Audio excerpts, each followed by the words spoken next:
Hello, ഇന്നത്തെ special എൻ്റെ നല്ല അടിപൊളി ക്രീമി ആയിട്ടുള്ളൊരു ചിക്കൻ സ്റ്റൂ ആണ്. ഞാൻ ഉണ്ടാക്കിയിട്ട് ഈ ചിക്കൻ സ്റ്റൂ കഴിച്ചിട്ട് എല്ലാവർക്കും ഒത്തിരി ഒത്തിരി ഇഷ്ടമായിട്ടുണ്ട്. വീണ്ടും വീണ്ടും ഇതിൻ്റെ റെസിപ്പി എന്നോട് പലരും ചോദിച്ചിട്ടുണ്ട്. അതുകൊണ്ടാണ് ഞാൻ ഇതൊന്ന് അപ്ലോഡ് ചെയ്യാമെന്ന് വിചാരിച്ചത്. അപ്പം എല്ലാവരും എന്തായാലും ഈ രീതിയിലൊന്ന് ട്രൈ ചെയ്ത് നോക്കിയിട്ട് അഭിപ്രായങ്ങൾ കമൻറ്റ് ചെയ്യണം. അപ്പം നമുക്ക് ചടപടയും തുടങ്ങിയാലോ?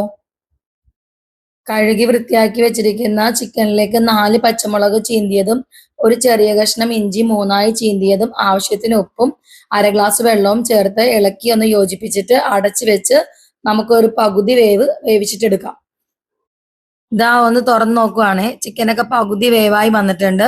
ഈ സമയം 1 ബൗൾ ക്യാരറ്റ് അരിഞ്ഞതും 1 ബൗൾ ഉരുളക്കിഴങ്ങ് അരിഞ്ഞതും ചേർത്ത് നന്നായിട്ട് ഇളക്കിയിട്ട് ഒരു 1/4 ടീസ്പൂൺ കുരുമുളക് പൊടി ചേർത്ത് ഒന്നും കൂടി ഇളക്കി യോജിപ്പിച്ചിട്ട് ബാക്കി വേവിക്കാനായി നമുക്കൊന്ന് അടച്ചു വെച്ച് കൊടുക്കാം.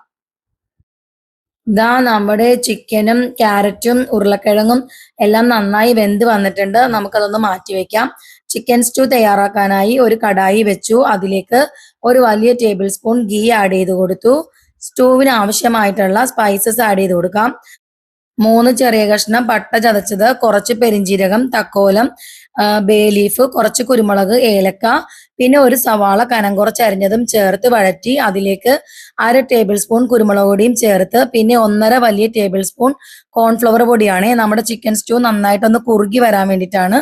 കട്ട കെട്ടാതെ വഴറ്റിയിട്ട് നേരത്തെ വേവിച്ച് മാറ്റി വെച്ചിരിക്കുന്ന ചിക്കന്റെ മിക്സ് ചേർത്ത് നന്നായി ഇളക്കി ഒന്ന് കൊടുക്കാം. നന്നായി മിക്സായി വന്നിട്ടുണ്ട്. ഈ സമയം തേങ്ങയുടെ 2ആം പാല് ചേർത്ത് കൊടുക്കാം. ഞാനിവിടെ 1 കപ്പ് തേങ്ങയുടെ 2ആം പാലാണ് ചേർക്കുന്നത്. നിങ്ങൾക്ക് എത്രത്തോളം ഗ്രേവി ആവശ്യമുണ്ടോ അത്രത്തോളം തേങ്ങയുടെ 2ആം പാല് ചേർത്ത് കൊടുക്കാം. ഇനി അടച്ചു വെച്ച് തിള വരാനായി വെയിറ്റ് ചെയ്യാം. ഇതാ നോക്കിയേ, തിളകളൊക്കെ വന്നു തുടങ്ങിയിട്ടുണ്ട്. ഇനി ചേർത്ത് കൊടുക്കുന്നത് തേങ്ങയുടെ കട്ടിയുള്ള 1ആം പാലാണ്. 1 കപ്പ് അളവിലാണ് ഞാനിവിടെ ചേർത്ത് കൊടുക്കുന്നത്. സ്റ്റൂവിന് നല്ല ക്രീമി ടെക്സ്ചർ കിട്ടാനായി ഒരു വലിയ ടേബിൾ സ്പൂൺ അളവിൽ ഫ്രഷ് ക്രീമാണ്. ഞാനിവിടെ അമൂലിന്റെ ഫ്രഷ് ക്രീമാണ് ആഡ് ചെയ്ത് കൊടുക്കുന്നത്. ഇനി തിള വരാനേ പാടില്ല. മെല്ലെ ഇളക്കിയിട്ട് നമുക്കതൊന്ന് മാറ്റി വെച്ച് കാഷ്നട്ട് കിസ്മിസ് ഫ്രൈ ചെയ്യാനായി ഒരു കടായി വെച്ചു. അതിലേക്ക് കുറച്ച് ഗീ ചേർത്തു. കാഷ്നട്ടും പിന്നെ കിസ്മിസും ഇതിന്റെ മേളിൽ ഫ്രൈ ചെയ്തിടുമ്പോൾ ഒരു ഒന്നൊന്നര സ്മെല്ലാണ്. കാരണം അത് ആ ഗീയിൽ ചേർക്കുമ്പോണ്ടല്ലോ, അപ്പോഴാണ് നമ്മുടെ സ്റ്റൂ നല്ലൊരു പ്രത്യേക ഒരു സ്മെല്ലൊക്കെ ഇങ്ങോട്ട് അടിക്കുന്നുണ്ട്. പിന്നെ സ്പെഷ്യലായിട്ട് കുറച്ച് കറിവേപ്പില, അതും ഗീയിൽ തന്നെയാണ്. ഒരുപാട് ക്രിസ്പി ആയി പോകാൻ പാടില്ല. അതിന്റെ ആ ഫ്രഷ്നെസ് ഒന്ന് മാറി വരുമ്പോൾ അതും കൂടി ചേർത്ത് കൊടുക്കണം. ഇനി നമുക്ക് പാലപ്പം ഉണ്ടാക്കാം. മാവ് ഞാൻ വീട്ടിൽ തന്നെ തലേദിവസം പച്ചരിയൊക്കെ കുതിർത്തി വെച്ച് അരച്ചെടുക്കുന്നതാണ്. വളരെ കനം കുറച്ച് നൈസായിട്ടാണ് ഞങ്ങൾ പാലപ്പം ചുട്ടെടുക്കാറ്.